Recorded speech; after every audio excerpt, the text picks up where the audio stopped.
Hello, welcome to the Lower Barclay stand. In fact, I'm in row U, seat 113, which was actually my season ticket seat here in the Lower Barclay for a good few years. That was the view. Remember it well. Wasn't too far away from here for the Sheffield United game, actually. You might be able to see Tim Apuki as well, just having finished up his interviews. We've spoken to a lot of people tonight, of course, because it's very happy because Norwich City have, they're a Premier League club. I mean, where do you even start with this?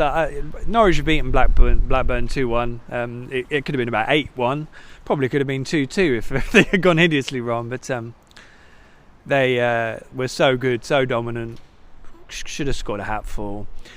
It was interesting. Tim Krul admitted that Daniel Farke had to have a go at the players in training the other day to make sure they were on it. So clearly they've been a bit distracted. I don't think tightening up is the right word over the sort of second half, but I think it became a little bit tricky for them, and we all know what they were trying to do. The first goal was wonderfully taken by Marco Stiepermann, a kind of a trademark goal from him. The second was just an absolute blitz from Mario Vrancic, which would be right up there for goal of the season. Just one of the purest strikes any Norwich player has hit this season. Phenomenal. Shoddy defensive work to concede a goal then straight after that within a few minutes. Probably the fact that they were missing Tom Tribal and Alex Tettey played into that a bit, as Norwich didn't really have that defensive screen that maybe they've had from some of their other holding midfielders. But Norwich did the business in the end, and given Sheffield United won earlier today against Ipswich, it was vitally important that they did if they want to still win the title, which everyone has said they're going to have a few days of celebration, and they do desperately want to win the title. All they need is they need to match Sheffield United's result. They just need a point, don't they, of course, and Sheffield United are at Stoke, which is by no means an easy game to go and win. They may well do it, but if they do win and Norwich still get a point at Villa, that's enough. And I really do hope and strongly feel that this team needs to win the Championship title because they've been so good for so long. When was the last time Sheffield United were top? I mean, I and I know that doesn't really come into it, but Norwich need to do the business, and they're allowed to celebrate, of course. But it really would be phenomenal if Norwich got to finish this off at Villa Park on Sunday. We've spoken to Delia Smith, Michael Wynne-Jones, Stuart Webber, loads of people. It's all sat on my phone somewhere, and you'll be able to find all that reaction, of course, over at PinkUn.com. But I don't know if there's much more to say about tonight, because tonight was what it was. The atmosphere was phenomenal. It was 59 years to the day Norwich were last promoted at Carrow Road, the only time they've been promoted at Carrow Road. And I think when we kind of realised that it was actually the day, 27th of April, that Norwich did it in 1960, it probably felt like that was a serious omen in terms of Norwich doing it again this season.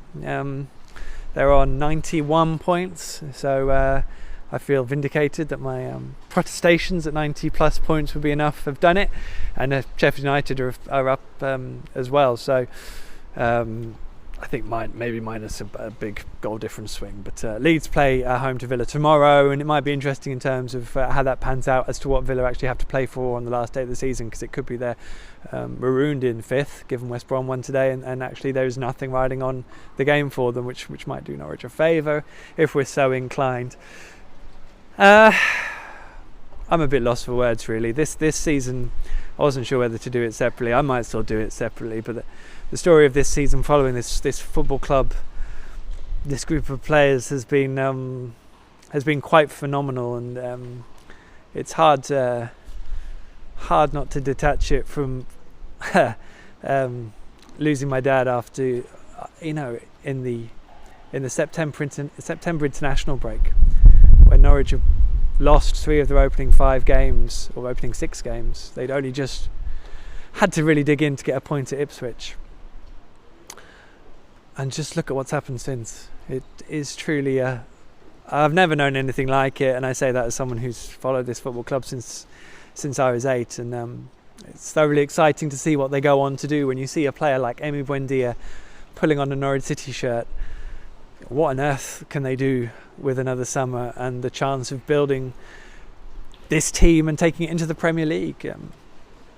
Stuart Webber said that they don't need to sell. They do not need to sell anyone this window or the summer. Doesn't mean they won't, but they don't need to. And you just look at the football club and just think, what a phenomenally healthy position to be in, with total trust of the people in charge. I think making the most of them all while they're here would be a great starting point, I think, given all the challenges that the Premier League brings. And we all know them because Norwich have been there regularly and recently. So I think every one of a Norwich City persuasion just says a monumental thank you to the squad, the players, the management, the staff, everyone who's got players fit, and seeing them over the line, because to see these scenes and what this club has done in the last 6 to 8 months, I think that will live in all of our memories and hearts for a very long time to come. Loads more reaction and analysis over at PinkUn.com over today, tomorrow, the coming days. It will be a relatively busy week, I'm sure. There will be a parade on Bank Holiday Monday morning, I think, so before the Wes and Russ game down here at Carrow Road on that afternoon. And of course Norwich are at Villa on the Sunday to hopefully go and win the title, because I think there is nothing short of that this team deserves. Let's hope they go and do it. Until then, enjoy yourselves, have beers, do whatever you want, I don't care, enjoy yourselves, you've all earned it.